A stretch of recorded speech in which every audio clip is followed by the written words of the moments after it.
Let's go ahead and get started. Again, this is the How the Pros Do It, odor mitigation tips, strategies, and best practices for cleaning and restoration. So this is brought to you by Cleanfax, and I am your moderator today. So that's the picture that I don't like, but my wife says I have to use. There it is. And assisting me today is Martha Schmidt. She's the ISSA virtual events producer. If something happens to me, she'll take over and push the slides. And Sammy Hager, or Samantha, but she goes by Sammy, and I think you know why, is our Cleanfax associate editor. You'll probably see Sammy later on as we do the Q&A part of our webinar. So we do want to make sure we answer all your tough questions. A little bit about Cleanfax. Obviously, you're aware of our brand. You registered for this webinar, and here you are. Cleanfax is available in print and digital. And you can go to cleanfax.com and subscribe and stay informed. You'll get all kinds of information that will make sure you're up to date on what's going on in the industry. So cleanfax.com is there for you and wants to serve you as best it can. As we get started, remember to send us your questions. I'll repeat this a couple times because we saw people coming in to our webinar, but there's a Q&A portal on your Zoom webinar platform. And there's also the chat feature. And Sammy's going to keep an eye on the chat as well and make sure that at the end of our webinar, we answer your questions.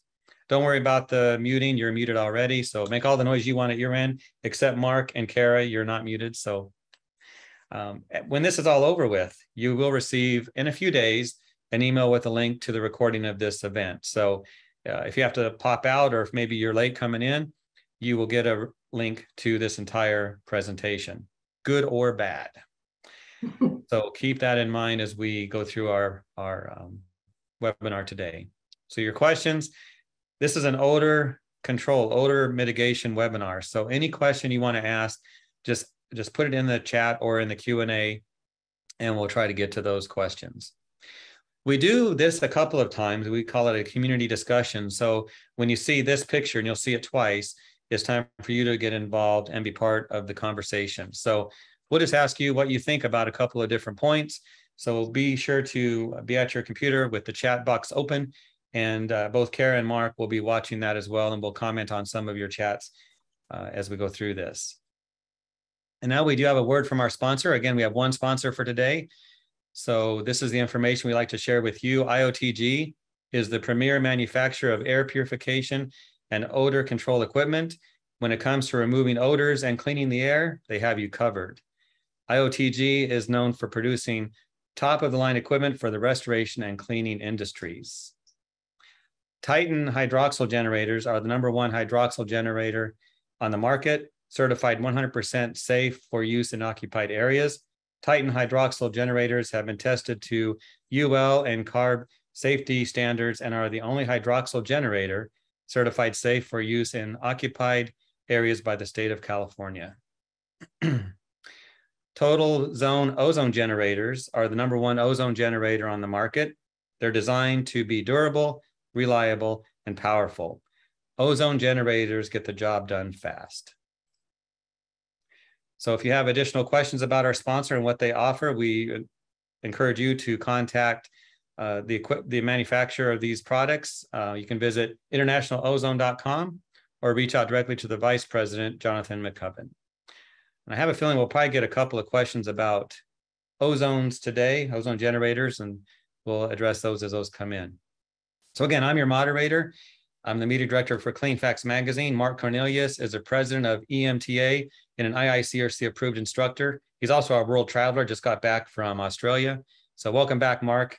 And Kara Driscoll is our technical trainer for Belfour and an IICRC-approved instructor. So both are fantastic people, experts in the industry who are here to share with you their expertise. So welcome, Mark and Kara. Thank you. Thank you, Jeff. Great to be here. Yeah, this is going to be fun. We've been planning this for a few weeks, and we have a nice presentation for everyone. Here is our first chat question. What are the toughest odor situations you have worked on, and why were they tough? Now, you can answer this now or anytime during the presentation. Thank you, Sammy, for putting that in the chat as the question. For me, I think those normal pet odors that were everywhere on the carpet and got into the pad and the hard floor underneath were the toughest because the customer wouldn't pay the money to have that done. So as you know, I have a background in cleaning myself. We are going to get into all kinds of tough situations today, not just pet odors, but decomposition and sewage and water damage and all that. So thank you all for putting some of your thoughts in the chat. It looks like we agree on a few things: cat urine, pet odors in the hardwood, very tough to remove. So keep those thoughts coming. Oh, rotten meat, food leaking from her freezer. Well, Brian, sorry about that. That is a bad one. So we want to have fun today. Skunk. Oh yeah. Watch out for the skunks. So keep the comments coming and we'll keep an eye on those. Well, Mark and Kara, it's time to get you involved. Again, thank you for being here today. We're going to talk first about psychological odors. I'm not sure what deodorizer you would use on that. Mark, let's start with you. What do you think about this issue?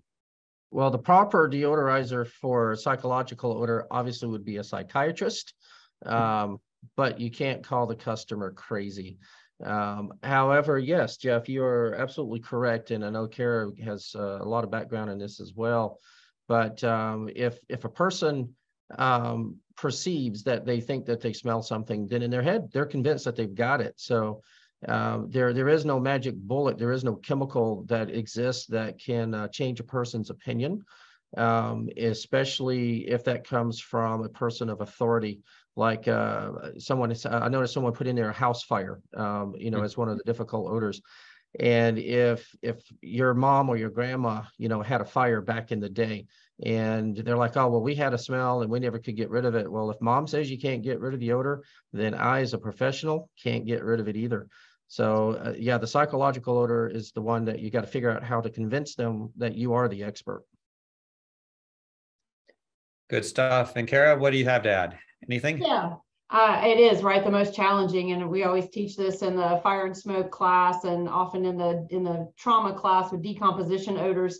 If people believe that they smell something, if they believe that it's still there, the most difficult odor to get rid of is the one that doesn't truly exist. And so I always, as far as the professional side of it goes, I always try to preach and to teach that, we got to be able to define what's real, like what are the real odors, the molecules, the gaseous molecules that exist because something is off-gassing, and use that in a way as best possible to educate our customers. But, Mark hits the nail on the head there, trying to convince somebody who believes that an odor exists when we may not be so convinced.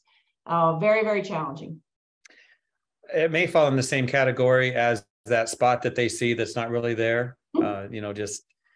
It's in the mind and you got to deal with that. But I tell you what, I remember times when this happened to me with my company. They believe it, and it's a tough argument to win because it's psychological, and they assure you it's there. So, all right. Here we go. Do-it-yourself mindset. Can consumers remove odors that are real and that are tough to remove? Kara, let's start with you on this. What do you tell people when they try to do it themselves? I tell them that the companies out there that have millions and millions of dollars to spend on marketing really have a knack for selling products to us that convince us, as end users, that they'll work, that they'll fix it. And that just goes for so many different parts of our industry, right? We could talk about how people can get rid of mold themselves and they can't. And then, of course, these odors.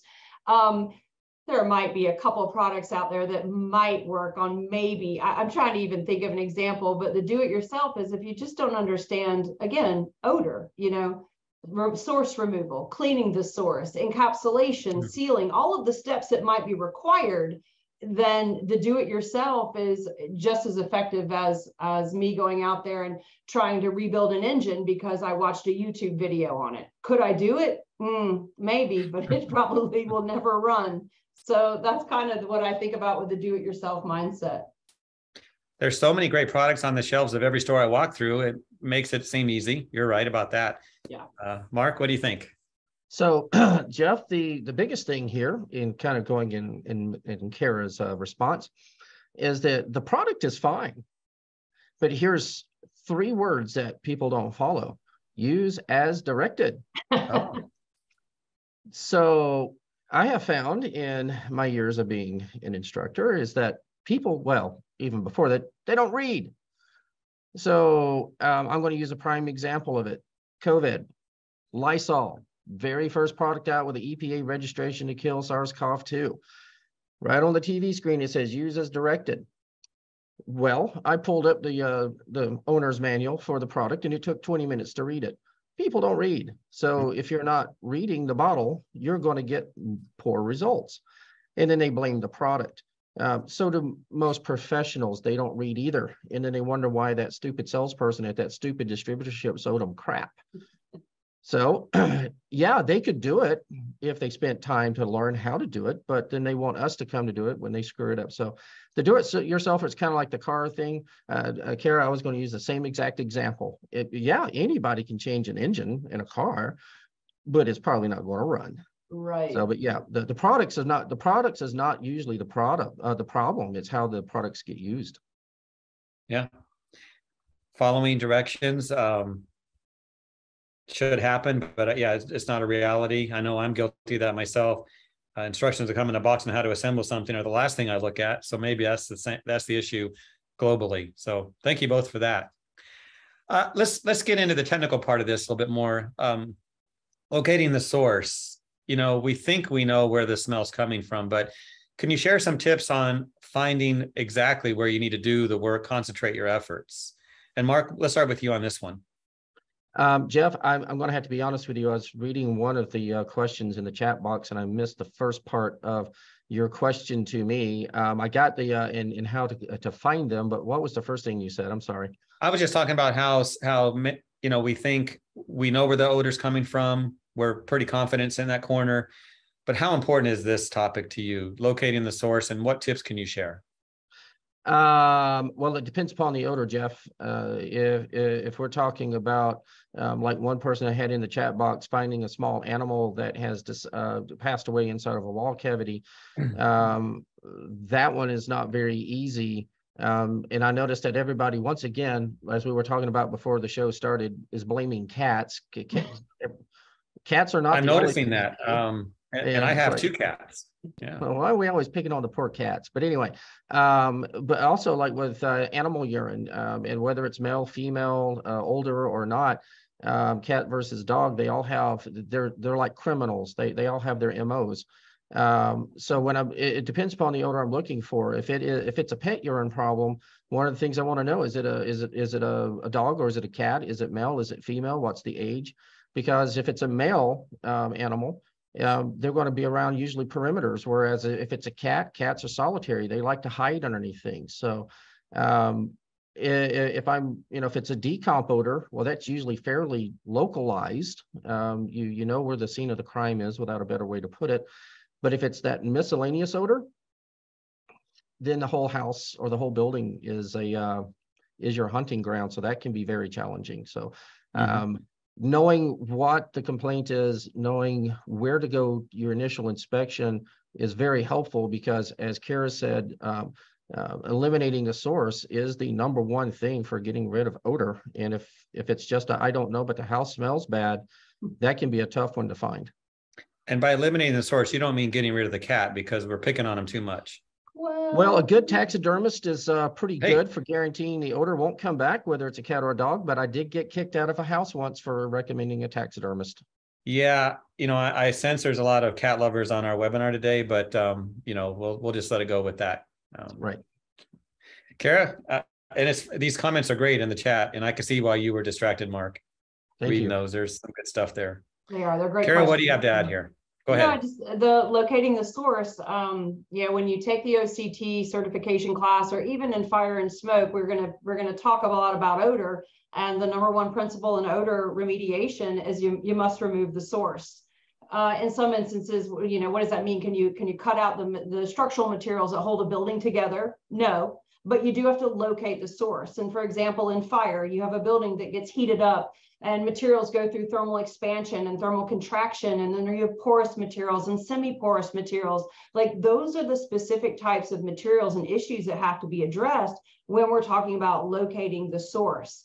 Isolated things, even though pet urine is extremely challenging, at times, using the right detection instruments, you might be able to get pretty well narrowed into where your source materials are. But take something like smoke molecules, take something like decomposition molecules, and they have the ability to permeate into a variety of materials. So to me, that makes locating direct source difficult. So, you also have to sometimes expand what you think of as source materials. It could be much bigger and beyond what you can perceive or what you can actually visually find.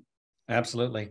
And here we have the prime examples of criminals that cause these issues. Look how cute. Cats Poor and dogs, criminals. and according to our chat, skunks and dead animals in the wall space or whatever. Good information, but let's get into the nitty gritty here. Obviously, they're cute, they're pets, we love them. Things happen when you walk into a job and the customer says, "My pets don't pee on the floor." Well, you want to agree with them because they're your customer. Customer's always right until they're not. Is the customer or is a black light? I'm just throwing that out there. Like, you mentioned my animal, my animal never, uses my animal's housebroken, for example. And then you like shine that big, awesome, like mag light, black light on something. You're like, well, if it wasn't your animal peeing on the carpet, was it you? That's where sometimes I go when it's about that, where are we going to have that discussion? I had just last year, I own Great Danes. I have really big dogs, and one of my dogs got very old. She died last year, and on her way out, was losing control of her bladder. And me, as a person who specializes in pet urine removal, I was very aware of what was happening. I was aware that this is a urine, that as it exits the body, it exits as this, and then over time it changes to that. And the products and the methods of which I was going to go behind and clean. And to be real honest too, I just got rid of a lot of things. I got rid of 2 beautiful area rugs because I'm very much aware that getting urine soaked materials, getting complete urine removal is going to be challenging. So are we educating our clients on that when we're getting paid? They're asking us to come in and fix the problem that their animals didn't cause. Are we trying to educate them as much as possible about the difficulty with not only locating it, but like the layers that might be involved? And what Mark was saying earlier about male, female, centralized, not, blah, blah, blah, blah, blah. There's a lot that goes into it, obviously, which is why they pay us. Absolutely. So Mark, why don't you talk about what's on our screen here and maybe some more challenges in addition to what Kara shared? The pet urine thing is, and I kind of like what Kara said just a moment ago, that a lot of people focus on the liquid, okay? But what a lot of people don't understand is, like in this picture that you see here, we don't only have urine here, but we also have mold, because this is a particle board subfloor. Even plywood could do it as well, but pet urine, what most people don't understand about it is that it's the alkaline salts that become the problem. The alkaline salts are what absorb moisture out of the air, allowing bacteria to be able to grow, which is the actual smell that we're smelling. And if all you do is just mop up the, if you will, the actual liquid, the remaining stuff can be the problem. And all of those items like particle board, tackle strip, sheetrock, I almost said plasterboard because I just got finished 3 weeks teaching in Australia. And I noticed somebody asked about odor and added the extra vowel, Alex, for 200. So I don't know if they're Canadian or if they're from Australia, but I picked up on the extra vowels. But the big thing of it is you gotta chase that that odor all the way to where it goes. If it's going underneath the sill plate, you can't just ignore that. And guys, I hate to say it, our industry is always looking for the magic bullet chemical to solve problems, or sealers or encapsulants. But if you have urine that's actually gone under the sill plate in the subfloor, you're going to have to soft pressure rinse that and get products up underneath there to neutralize that problem, or the odor is going to always find a way back. Because as Kara made a comment earlier, I don't know if it was pre-show or at the beginning of one of her statements, odors at the end of the day are gases, and gases are molecules, and those suckers are small and they will find a way out. So when it comes to urine, which is probably one of the biggest things that we get into in a lot of these classes, someone asked about ClO2 for trauma. ClO2 is a good product, but it's also all of these things that we're talking about are final steps. We got to get to the source first and get it cleaned up. So, but Jeff, you gotta chase them into all the different components like Kara was talking about. That includes structural components. All of that, and we're going to talk about pricing a little bit later, but all that takes time. And you think about this picture, and you mentioned mold because of the contamination. Wow, that's not just a simple clean it and spray chemical, which in the minds of consumers, that's what you do, right? You just apply something and it's magically gone. We need that magic bullet, that silver bullet, whatever you want to call it. It's just not there, but the effort, the labor is. Well, Jeff, in this particular picture right here, not only did we have to pull up the particle board, number one, it was swollen, but it was also full of stuff. But once we removed that particle board subfloor, we actually found 3 floor joists that had rotted. Oh. And we actually had to bring in a structural engineer on this one and support the foundation, remove 3 floor joists. And it actually caused probably close to about $50,000 worth of structural damage versus just a simple, getting rid of a smell. Was this the job where you suggested the taxidermist? Because that might have been appropriate if it would cost that did that much damage. No, the taxidermist comment came from a client that was insistent that I guarantee the odor wouldn't come back, but was going to continue to allow the animal to enter the room. And I was like, well, the only way you can leave the animal in the room is if you get a good taxidermist. Okay, good stuff. No, I think this is great information, and getting to the source of the contamination. And you mentioned maybe replacing building part of the building that you mentioned, the underneath the floor.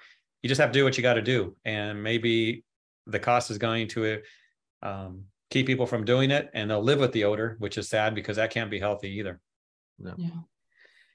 Let's talk about water damage odors. I mean, this is a 1-hour webinar. I know you teach classes on all this that take days.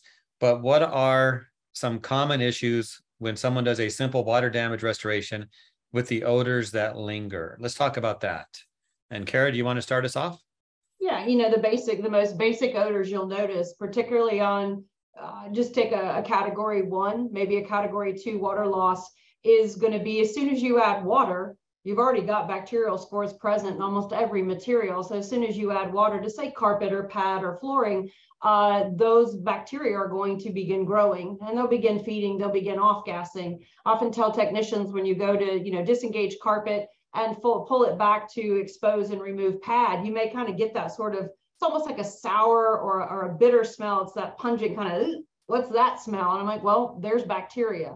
So, we can't, it isn't, everybody says, oh my God, the category 3 in the sewage. Oh yeah. I'm not arguing that point. Those smell the worst. But even on a category 1, we add water, and I always say bacteria starts making babies. It's a baby making party for them. And you're going to begin then to notice just the smell that they create. And then of course, as time goes on, I live down in South Florida, and I just went over to Sanibel Island 2 days ago, which is where the hurricane did the most significant amount of damage, or one of the areas. And I was just walking around after everybody's removed their contents and their flooring, and everything's basically just piled up on the curb now. And I was walking around noticing the smell. It was just water damaged materials that are wet, beginning that decomposition or decay process, and just odors associated with water damaged materials. Yeah, sad story down there for sure. And that's extensive. Mm-hmm. So Mark, when you think about a water damage job, maybe some of the simpler ones, you go in and there's a basement and you clean it, you dry it, you do all the stuff you're supposed to do, and there's still a lingering musty odor. What can you tell us about that? Lingering musty odor. Means something's still wet. Congratulations, you have mold. If it smells like mold, you've got mold. All right. So I'm going to expand on that here in just one quick second. But Kara hit on something that I also wanted to mention, is that anything that gets wet will start to break down, and anything that can get wet for the most part in the structure will off-gas a volatile organic compound. Will produce something, and as long as the human nose can process that molecule, we will detect an odor. So what winds up happening when it comes to water restoration, and this is something that I teach in every water class, and I know Kara probably does as well, is that if there's a water event in someone's home, the first thing when there is an odd odor that they don't understand, the very first thing everyone says is it's mold, including a lot of water techs. And it could just be the pulp on the sheetrock that smells like paper mache. If you've ever built the volcano, you know, in a high school science project, and you put the newspaper in the water and let it sit overnight, that has a unique fragrance. And Jeff, one of the things I said is I wanted to talk about becoming an odor expert. Being able to identify odors and say, nope, this is this is that is huge. But Jeff, going back to your original question, if I go into someone's basement and there is a musty smell, a musty smell tells me what's going on. Kara mentioned kind of a sour, bitter smell, like a dish rag. That tells me I've got bacteria going on. So if I walk in, Jeff, into someone's home that it smells musty, then I know, like you just mentioned, there's still enough moisture content somewhere in the structure that is allowing microbial activity to go through the life cycle that it is producing spores, like for mold, that's up in the air. So if I walk in and someone's basement smells musty, then there's not just an odor problem, there's a moisture problem, and that's got to be dealt with before the mold problem can be addressed. Yeah, you think it's dry, but could be wrong. Correct. So the only way you have a mold odor is if it's actively growing, and it cannot be actively growing unless there's enough moisture there to support life. So then we got to find the original problem. You know, and I always tell people that, you know, pay attention to your nose. Your nose knows. When you walk onto a water damage job and you smell something, what is, like, you know, Mark was saying, be able to discern what different smells mean, but that something smells, that means it's off gassing. And so it could just be materials, you know, that are wet and off gassing. It could be something more serious. So I always say the nose knows. We have to pay attention to our noses. Kara, does a nose know what this is? Oh, without doubt, without doubt. My God, I've been doing this since I was 19 years old, and that's a smell I learned real young in life. Yeah, Mark, I think Mark sent me this picture to use, and I have to say, it's not very pleasant to look at or imagine. But Mark, since you sent it, you can start us off. Yeah. What happened to your house? No, that's not in my house. Although I've unfortunately, don't go there. I've had stuff like that happen to my Jeff. I have my house has been burnt to the ground. The very house that we rebuilt, there was a tool that fell into the sewer line that caused an obstruction and did cause something similar to this in the basement after we rebuilt it. Fortunately, the only thing I've not had happen is I've not been robbed, which that would probably be a mistake. But anyway, at the end of the day, this was a commercial loss. And to me, this is like people in the oil field. They call oil liquid gold. Well, I call this liquid gold too. It's liquid. It smells like money, is the only thing I can say. But yeah, this is a sewer backup in a commercial office building. And well, the only thing you can probably smell in this situation is feces. But if you don't take care of it properly, then it will convert into that musty smell that you talked about, Jeff. So and I'll be honest with you, as nasty as this looks, it's probably one of the easiest odor control situations to deal with, because everything that's been impacted by this water is going to get removed, and other than timber and like concrete. So all the highly porous material like the sheetrock and my brain is stuck in Australia. It's not skirting, it's baseboard. All of that stuff is going to be removed. So once that's done, the odor is gone because you removed the source. Yeah. Just so everyone on our webinar knows, this is a new technology we have. It's scratch and sniff. So if you scratch no, just kidding. I'm glad we can't smell what's going on there. Kara, anything to add? You could just go ahead and flip past that slide, because if I don't look at another sewage job for the rest of my life, I'd be okay.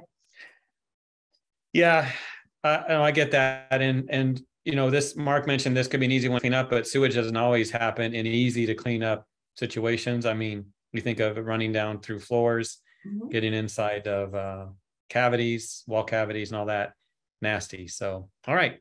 Well, if the vote is to move on, then we'll kill this picture. But Mark, I can talk about this picture all day, Jeff, but we can move on. Yeah. All right. So mold and fungus, we've talked about this already, so I don't know if there's more to add, but when you have a mold and fungus growth job, when you're dealing with this microbial growth, anything we've missed on this so far to share? Procedures, or chemicals? Jeff, I do want to make a comment. There's a question in the chat box about asking about a machine for reading odor from Jason Go. Hopefully I said his last name correctly. Jason, it's Jason. Yeah, Jason. Unfortunately, there really is no scent-o-meter that is out there. It'd be nice if there was like a moisture meter or a thermal hygrometer. I know that there's some stuff that people are using in mold remediation. You know, it's a sniffer as far as doing real-time monitoring for spore content, you know, load in the air. But unfortunately, technically there is, but you'd find them in crime labs, you know, like a mass spectrometer that can analyze everything down. But we don't have anything like that for our industry. It would be nice if there was, but it's just not cost effective. Yeah, Jason's question is a good one. There is technology out there that we just don't play with because of that. So I've known of a couple of companies in the past that have gotten busted for saying that they had scent detection meters that was just literally them pushing a button on the side of a meter making a light turn green. But other than that, no. So Jeff, as far as the microbial thing goes, I could talk for 4 days. So could Kara on microbial stuff. But the number one thing to prevent microbial odors is to if it's wet, get it dry. If it's dry, keep it dry. I'm summing it up very simply, but if it's there, once it's there, you've got to get rid of it. There is no spray and pray. There is no magic bullet. I know that there's people out there that we got this and we've got that. All you got to do is spray it on it and the problem is solved. But guys, okay. Can I pontificate for just like 30 more seconds, Jeff? Can we stop you? No, but yes, okay. You can always mute me. My biggest aggravation, Kara, you may agree on this one, is we're preaching and we're telling people that the mold remediation is so important that you got to hire a specialized expert using specialized equipment and everything's got to be put under CDC quarantine containment. But then we go out there and we're not doing it correctly. The only way to get rid of the problem is to actually get rid of it. There is no spray or product on it and call it done, because this is stuff that can actually make people sick.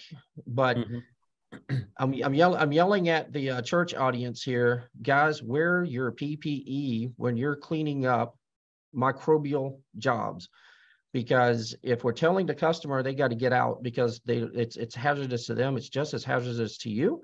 And this stuff is making you sick. You just don't know it. And you go in to do a mold cleanup and you go, well, that wasn't so bad. I'm not coughing up blood. And then for the next 5 years, you're not wearing your PPE. And then you wonder why you're on oxygen when you're 45 years old. So I'm going to shut up now, Jeff. And well, you have one who said to preach. Rob said preach. So you did. So good job there. Amen, brother. Yeah, no, and it makes sense. You know what you mentioned, it may seem simple, but that's fine. We don't often do the simple. And I think as an industry, you can keep it simple, but you got to follow the directions and do what needs to be done. Getting it dry makes sense. And we often don't do that. Kara, before we move on, anything to add to this? Yeah, I was just going to say real simply, don't be remediating mold if you are not certified in AMRT. Don't be remediating mold if you don't know the S520 backwards and forwards. And if you are in some of the states that require state licensing, then you can't be messing around. I live in Florida. We require you have to be licensed in the state of Florida. You must work with a mold assessor, who has to write a protocol. Like there's certain states that are going to dictate how you even approach doing mold remediation. But I really like Megan put in the Q&A box. She said that, all molds can perhaps maybe be harmful. That's why we don't clean mold, we remediate it. And I really like that saying, we don't clean it, we remediate it. So if you don't know what you're doing, don't do it. Well, and Kara, to follow up on that, you mentioned standards, the IICRC S520, which is the standard for mold remediation. If you're saying that you're following the standard and you've never read it, shame on you. All right. You mean this one right here? Oh, that one right there. Oh, is that what they look like? Yeah, my copy is right over there. This is the S520, and I also happen to have the S540, the S500, because I've been doing some research this week. So I have all of my standards right here, right now for a project I'm working on. If anyone wants a copy of that, I'm going to put Kara's cell phone in the chat. No, just kidding. Let me know. I think Mark has left because he's trying to find his copy. There it is. Yep. Amen. These are the Bibles, people. Read them, follow them. Good stuff. You know what? When I had my cleaning company, I found that removing residue was easy, like whether it was nicotine on a sofa or smoke on a wall. What about the odors? Let's talk about that. Yeah. And Kara, do you want to start us off? Yeah, that's the tricky part. I can wipe, smoke residues off of walls and, like you say, clean upholstered items, what it might be. But, and when we talk about smoke odors, somebody had posted earlier that like tobacco smoke it's a challenging odor. So it depends on the type of fire, right? To the type of residue that's created during combustion. But I have found smoke odors to be one of the most challenging that I personally have worked with through the years, because again, it's all about finding and isolating the source. And when you have these microscopic smoke particles that get heated up during combustion and pressurized and then driven into porous and semi-porous materials, the removal, or more so remediation, of those smoke odor molecules is very, very challenging. So, there's a lot of different ways, right, that we can go about it. But I always believe in source removal and cleaning first. And then for smoke, for me, I am probably more of an advocate of either ozone for particular types of fires, or just, encapsulation or sealing. Because unless I'm just tearing everything out, but even then, if I'm going down to the studs, they're still going to be required, potentially, depending on, again, heat, fire, a lot of elements of a fire. But that's where we're going to ultimately end up, I think, on most of at least our intense smoke odor jobs and fire damages. Yeah. And Mark, anything else? Now, the big, when it comes to fire, gosh, I don't know how many, couple thousand fires I've cleaned up in my career. Unfortunately, in our industry, a lot of people, before we had all of these sealers and encapsulants, and Kara, I don't have a problem with sealers and encapsulants per se. It's just it's just like with everything else. We rely on chemistry, and we think that we can seal it and encapsulate it, which those are last steps. If steps 1, 2, and 3 did not, Kara, I don't know if you're running into it, but I'm seeing so many people, they're going from step 1 to step 4, and they're skipping 2 and 3. And our industry has gotten into a cycle of source removal is demo. Well, sometimes it is, sometimes it isn't. Sometimes cleaning is source removal. So yeah, there in the fire and smoke class, Kara teaches it, I teach it, and I don't know if that was proper grammar or not. Kara teaches it. Yes, that was correct grammar.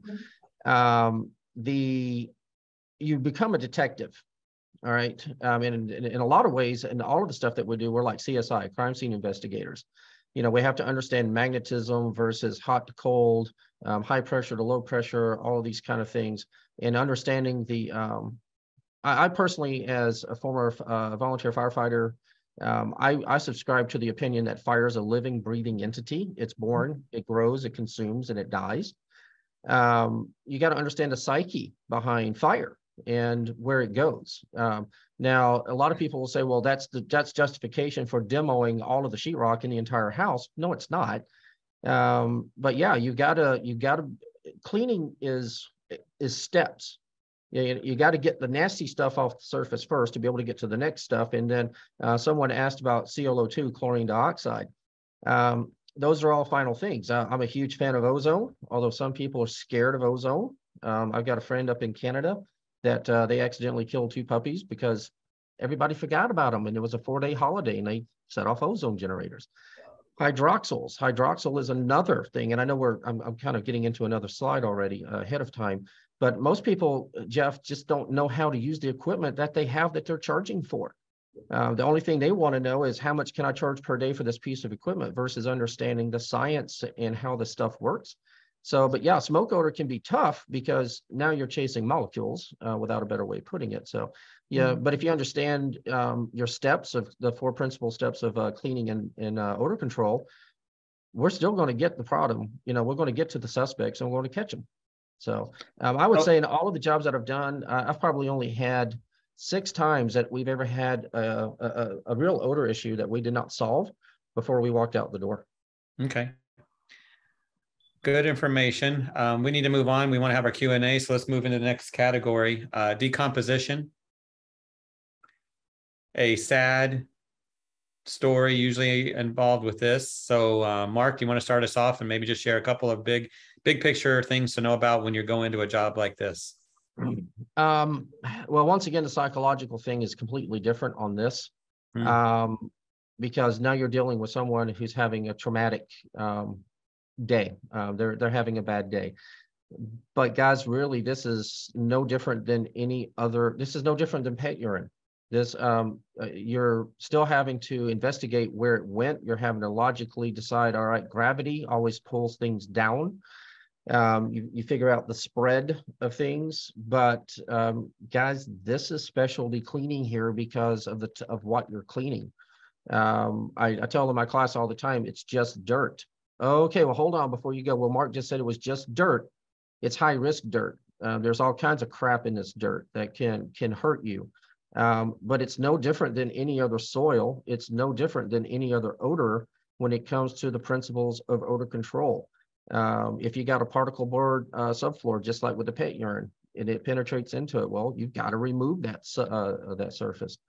So guys, I hate to keep breaking it down to so simple steps, but when it comes to odor control, it's the 4 principles of odor control.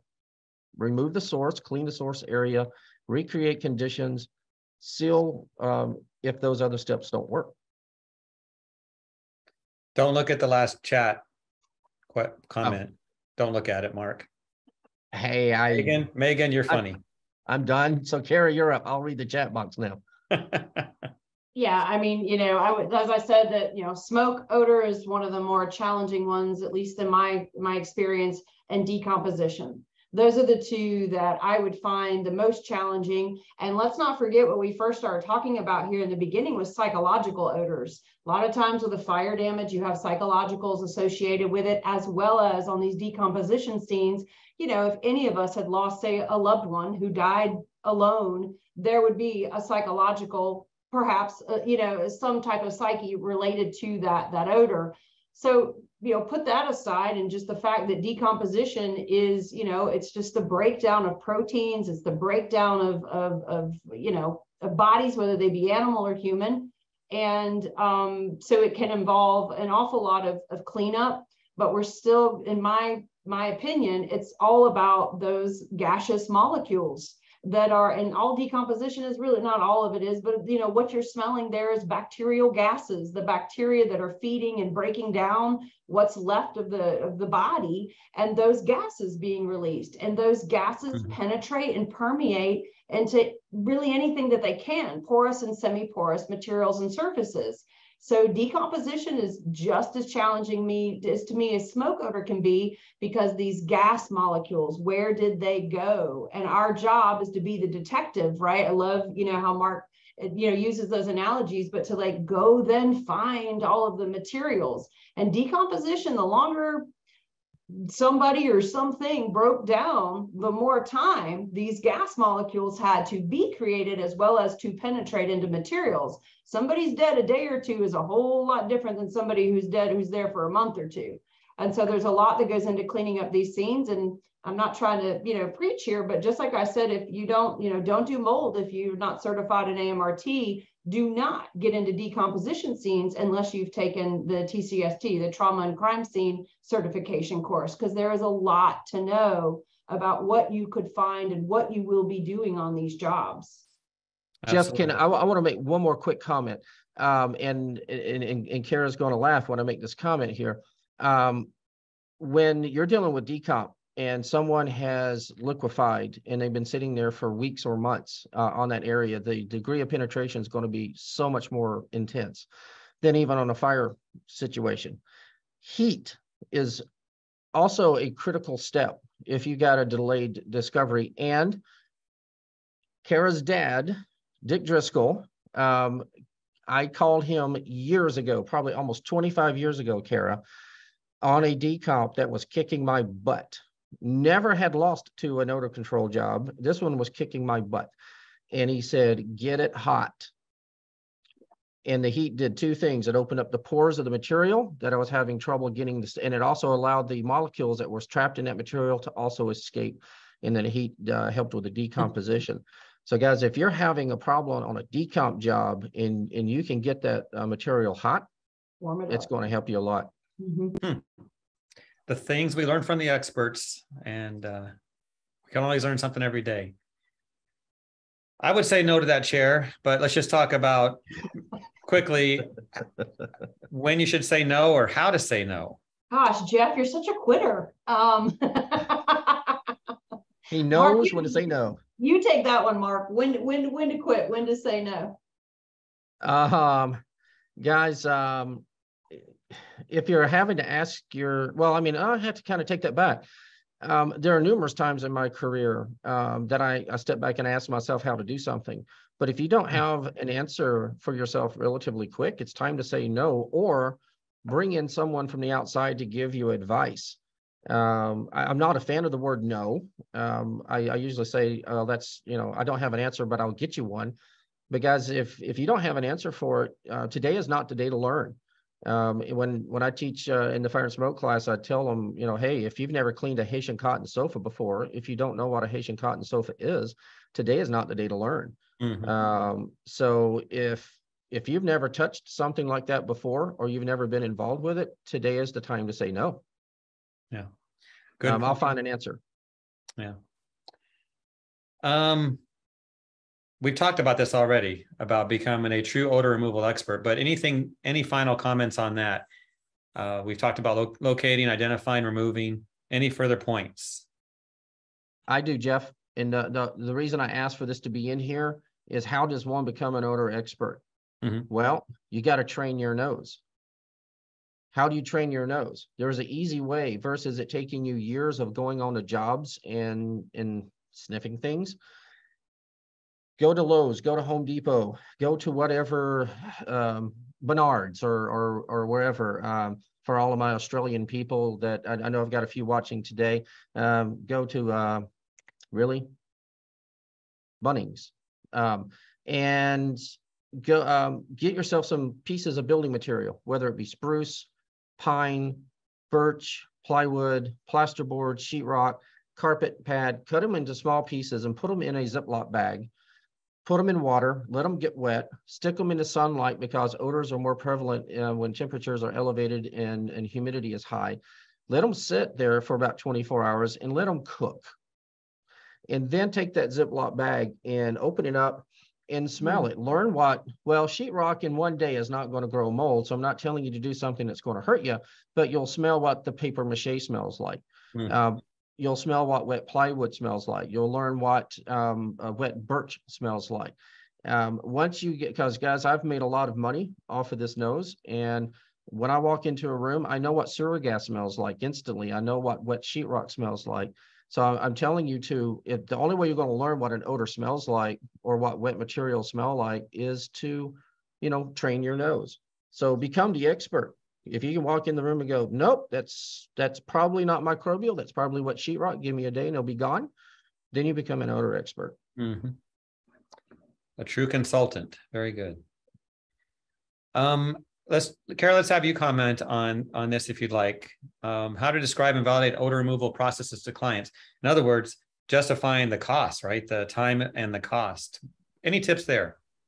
Well, I mean, they called me, right? That's the did they call me? And if they called, then I have to assume that they're looking for a professional to bring a solution to their odor problem. And as much as I would like professionals to come to my house and do services for free, that's just not the world that we live in. And so, again, I'm a really big proponent of education. So, to me, I'm not going to sit there and talk the customer's ears off, but I am going to give them very quick, helpful, useful information to explain, this is the odor, this is the issue, this is what needs to be done to correct or, modify or whatever the solution is that we're bringing. Now, I will say I've worked with a lot of companies that sometimes they bring multiple solutions in the pet urine world, for example. I mean, if you've got urine saturated subfloor, the process is going to be, pull that carpet back, remove that pad, clean that subfloor, seal that subfloor, depending on the extent of damage, of course. A lot of people, as soon as you say, pull the carpet back, they're like, oh, put on the brakes. We're not disengaging my carpet. We're not going through all of that. So maybe we offer, you have the ability to offer people, all right, well, we could do an injection process. We could do a flushing and extraction process, attempting to get as much urine out of the pad and the subfloor. So, right, sometimes you can bring multiple options to the table for people, depending on budget, depending on what they're willing to do and what they can afford. It depends on the scenario, though. What I don't want, and somebody posted it earlier, I think the comment was, is it true that we can't guarantee odor removal in our industry? I don't know. My point is, I don't guarantee anything. Nothing in life is guaranteed, but when I am selling my services and having these discussions with people, if I've educated them, and hopefully they're comprehending and they're listening, we can always never assume that as well, then maybe that fact that I'm not willing to guarantee, or that I can explain that this isn't complete odor removal if we don't, whatever the steps are, then we go through that process of, this is where you're at, this is how much it's going to cost, what would you like me to do? Okay. I can guarantee one thing, we're going to go a few minutes overtime, so everyone just stick with us. We have so much to cover. We're almost there. Let's get your thoughts, folks, in the chat. How do you price odor removal services? We do want to talk about one more thing before we do the Q&A, and that's pricing issues. So if you'd like to share your thoughts in the chat, do that. And Mark, what do you think? Is there a stock way to answer this question, or is it just based on time? What do you have to add? Jeff, you kind of pretty much hit that nail right on the head. How much do you value your time? Jeff, I want to make one other quick comment, just because I've been paying attention to a lot of the stuff in the chat. I think sometimes people don't realize in like webinars and stuff like this, we can't say everything that's on our mind, and we can't cover every single possible scenario. And we try to give out some good sound advice, but we're only given snippets, so we're not able to say everything that we would like to say in procedures and whatnot. So same thing coming with this.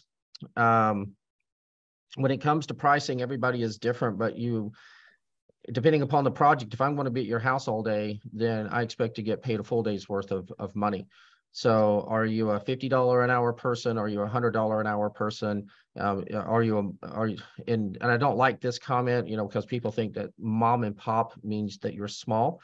No, you can be a mom and pop owner of a large company. So, but if it's just you, yourself, and I, and all you need to do is put food on the table, then you may be a $50 an hour person. So you're going to have to determine what your burden is, what you've got to make to be able to pay the bills, the insurance, the fuel, the maintenance on the vehicle, and then how much do you personally want to make? So okay. Jeff, I try to avoid pricing as much as possible because everybody is different. If you want to, talk one-on-one, I know you guys can probably get a hold of me, but I'm going to tell you the same thing. You got to find out what your initial burden is to produce your product, and then figure out what you want to make and pay yourself afterwards. So that's really about all I have to say about the pricing. I can't say you should be charging $25 an hour. Well, that's makes sense, but it's a question that comes up so often. The classes I teach, the classes you teach, no doubt. Absolutely. What do I charge? Yeah. So, and I say, but for me, it was by time. You got to figure out how long it's going to take you, what you need to make. So, good response there. Yeah. Let's go ahead and move into our Q&A. Before we wrap up today, we want to spend some time on the questions we have from the audience. And Sammy has been gathering some of those questions. We have some here. Let's start with this question. When is it best to use an enzyme digester? That's one question we have. Kara, do you want to take that one? Yeah, I mean, I'm a fan of enzyme digesters in the appropriate situations. They can be appropriate for cat urine. Or for urine, I didn't mean cat. For urine, they can be appropriate in any type of bacterial situation. So decomp scenes, I've used them in certain kinds in crawl spaces after sewage backflows. Anytime what an enzyme is just it's a living organism that feeds right on bacteria. So if you have bacteria present, then it's going to be very appropriate in anything that's protein-based, organic-based, and if you have time. Enzymes take time because they are digesters. So they must consume and digest whatever it is, the protein, the organic odor causing source. So if you have time, I think that they're very appropriate for specific types of odors. Okay. Here's another question, and there was a couple of comments in the chat on this as well. What is best for locating urine, a black light or moisture probe? Now, Mark, you had the picture of the black light on the carpet, the pad, I believe, if I recall, or maybe it was just the carpet.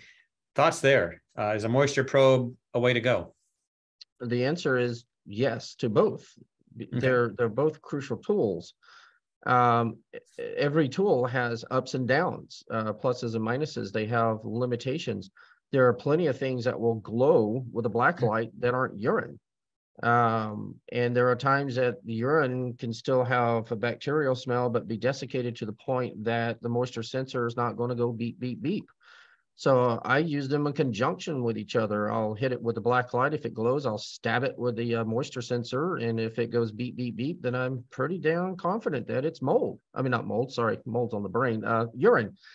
I wish we could find mold that way, but that's not how it works. So both tools are invaluable. And I'll be honest with you, Jeff, pretty much the only thing I use a moisture sensor for anymore is for paint urine detection in conjunction with a black light. So they're both equally valuable. Okay. Anything to add to that, Kara? No, I say both tools. Right. And I'm one more quick comment, Jeff. Is a black light. There are a lot of things that will glow, including laundry detergents that isn't urine. So you need to know how to, once again, use the tool right. You mean be an expert? Yeah, right. Well, yeah, everyone should work on becoming an expert. Yeah. No, I recall those days. The black light does fluoresce more than urine, and you have to have the room fairly dark. And yeah, so I was a fan of the moisture probe. And I think Ray DeMeo said that in the chat, asked that question as well. Here's one, and this is a challenge. How do you remove smoke odors from cushions? Boy. Replace the cushions? What do you think, Kara? How intense is the odor would be my, I'd have to know that first. For me, yes. I mean, replacing the padding material is probably the fastest, easiest way, right? For a light to moderate smoke odor, an option, one that I have found to be relative, it depends, like, what's your setup? I mean, if you have the ability to actually submerge or wash things, you would get a better cleaning result. But you could attempt to do, depending again on fabric, there's so many ifs here, right? But what if you used high pressure steam cleaning and then put them in a hydroxyl room? So that you're using the heat to off gas, you've cleaned the material, and then hydroxyls work appropriately with, high relative humidity or moist materials. That may be an option. It's difficult. Okay. It's a difficult odor. Yeah, I found it challenging myself. And often you wouldn't smell much, but they say when they lay on the couch, like watching TV, right there it is. Yeah. Mark, anything there? How much do you want to pay me to replace that $15 piece of foam? $14.99. Yep, and I can work on it for a week to get rid of that smell out of that cushion, and you can pay me $1,000, or you can pay $30 to get a new set of foam. Now, depending upon what's going on, you may do that, and I've cleaned a lot of upholstery in my career, but yeah, it's cost versus value, and what are you trying to save? I just noticed in the chat there's a question from Bob Bennett. He says, "What about urine in elementary school restrooms?" Any restroom. It doesn't have to be an elementary school. Maybe Bob works there. I don't know. That's tough because you got the human animal, that usually the male species, that kind of misses the toilet on a regular basis. And you can't get rid of them. Don't talk about taxidermists. Taxidermy. Okay. That's tough because if it gets into the into the grout and behind the towel into the actual backer board, yeah, that's tough, and that would be a case by case, Bob. If it's gone through the grout and that odors continue to permeate out, it doesn't matter what kind of pretty smell you put in that room. Once that Glade plug-in or whatever subsides, or any spray-on deodorizer, and that's a word that's used wrong in our industry a lot. Deodorizers means to eliminate the odor, and when you're making it smell like cherries, you are masking it, which is a reodorizer. When that goes away, the urine's going to come back because you've not gotten rid of the source, which it may be even the tile grout. You know, if you have the ability, and it would all depend, right, in the commercial restroom environment, if you have the ability every day, if the school shut down, say at 4 o'clock, and you could just go in and blow those surfaces up again with an enzyme or maybe a liquid oxidizer that could dwell, you know, from say 4 o'clock in the evening till 4 a.m., at least a 12-hour dwell time, although they usually need more than that. That if you did it over and over and over again, that might be an effective thing. That's what I'm just thinking out loud. No, Kara, you're hitting it right on, because you have to recreate the conditions, and you don't have time to do that in a 30-minute bathroom clean. Right. It'd have to be overnight. Like, yeah. Let's do one more question, and it's kind of a big one. We'll wrap up after this. So folks, thanks for sticking with us until now. I know we're a little over time, but most of those in our audience are contract cleaners. You know, they're in a truck and they're going from one job to another. Let's talk about, what does your average truck need for equipment and chemicals? So it's a big question, but what would you, Mark and Kara, have on your truck? Just, not that you can have everything, but some tips there. Mark, you start us off, Mark, and we'll go ladies last. Okay, so since odor control is such a wide, big, giant and you've got Kara's credit card. Yeah. Okay. Awesome. Wow. Well, not much, Mark. Hey, I know who your credit card's backed up by. So for detection, obviously, we already talked about the moisture sensor and the black light. Those are two critical things. The one thing that the money can't buy is a good clear nose. You know, you guys got to remember that not every nose sniffs the same. But when it comes to tools for the final processing, you know, we keep going back to the ozone and hydroxyls and chlorine dioxide, and you've got oxidizing agents. That's where I'm going to leave it. But between peroxide and bleach and ozone and those items, those are really the big things. And depending upon who you are, I know you've got your personal brand that you probably prefer when it comes to chemistry, but there's only so, yeah, well, there we go. Brendan Kimmel, how you doing, brother? You know, Legend Brand Products. Brendan, I think, works for a manufacturer. I think so, maybe, by the name brands that's just popped up on the chat box. Yeah, I know Brendan, he's a good guy. Yeah, it boils down to understanding the chemistry. You're going to need, like Kara mentioned, the enzymes. I always call them enzymes because they take time.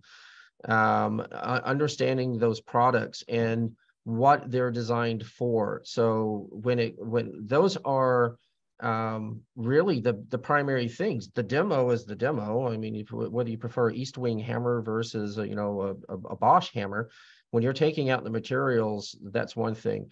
But the final end product, you know, I have ozone generators, I have hydroxyl generators, I use oxidizing products all the time. Other than those items, there's not a lot, in my opinion, that you have to buy specifically. Now, I will point out one thing: if you're using air scrubbers for processing odor issues, then you're going to need to understand charcoal filters, right? Because those do absorb odor. I noticed someone said, you know, baking soda. Well, baking soda is something that you sprinkle on it, and it's an absorbent. It's not a deodorizer. It's an absorbent, and it will absorb odors. But really, other than that, unless Kara's got, you know, some other brand, you know, specific piece of equipment, there's not a lot of tools other than getting to the source and then applying the end, you know, the recreating the levels of conditions or the penetration. Yeah, I was just gonna, you already added it, but I was gonna add air filtration devices. You know, there's not one decomp scene, fire damage, anytime a gas type molecule I'm dealing with where I wouldn't want an air filtration device, an air scrubber with carbon or charcoal filtration. They're my number one go-to, love them. Just from the standpoint that I'm not adding really chemistry, as Mark said, it's an adsorbent. I'm adsorbing the odor molecules instead of saying creating ozone gas or a hydroxyl, so I'm a huge fan of, well, and of course, everybody, we're a for-profit industry, you can charge, right, for that equipment on your job. And I do, chemistry has a lot to do with it. I would absolutely have enzymes and oxidizers on my truck. I love oxidizers for the right surfaces, the right situations. But I do want to just make sure everybody's aware that good old soap and water, I really feel like it doesn't get enough. I don't know, we want to go in with disinfectants and we want to go in with the big stuff that we paid a lot of money to buy. And I just want to remind everybody that good old dish detergent diluted properly with hot water, that hot soapy water cleans a lot of residues off of a lot of surfaces without creating any hazard, without doing any damage to certain surfaces. And, we go back to what Mark said in the very beginning of this about reading your labels. The good news is about reading a label on a dish detergent is it's not nearly as long, nor does it have as much complicated language or big words in it that you may find, say, on the side of a disinfectant bottle. So I'm just I want to put a little drop in there for soap and water, but AFDs are my go-to on every truck, every vehicle with the carbon charcoal filters. Jeff, I have a question for you right quick. Samantha, and I know we're in the bonus time here, and hopefully no one's upset about that because I always like extra innings at a baseball game personally. But Samantha put in the chat box about some stuff that's kind of not been touched on. One of them was from Carnito, something about the perception and replacing one odor with another one, like making it smell like roses. I'm going to address that specifically because I will agree. Deodorize means no odor at all. And the only reason we make things smell like roses is to hide something or to give an identifiable odor. Guys, we depend on deodorizers way too much. And if it smells like roses from the time that you walk in, your nose can't determine if your deodorization processes have been successful or not. I tend to shy away from reodorizers until I've had a chance to verify that the odor is gone.